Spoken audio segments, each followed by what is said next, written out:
Hello friends, ఇలా చేత్తో కలిపి పెట్టి చేసుకునే కూరల్లో దోసకాయ పులుసు కూడా ఒకటండి. ఇలా కలిపి చేసుకుంటే టేస్ట్ చాలా బాగుంటుంది. దానికోసం కొద్దిగా చింతపండుని ఒక గిన్నెలోకి తీసుకొని నీళ్లు పోసి నానబెట్టుకోవాలి.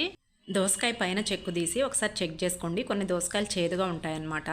దోసకాయని నీట్గా కడిగి సన్న ముక్కలుగా కట్ చేసుకొని ఒక బాండీలోకి తీసుకోవాలి. అలాగే ఆనియన్, టమోటాలని ఇలా కట్ చేసి వేసుకున్న తర్వాత టమోటాలని చేత్తో ఇలా క్రష్ చేసి వేసుకోండి.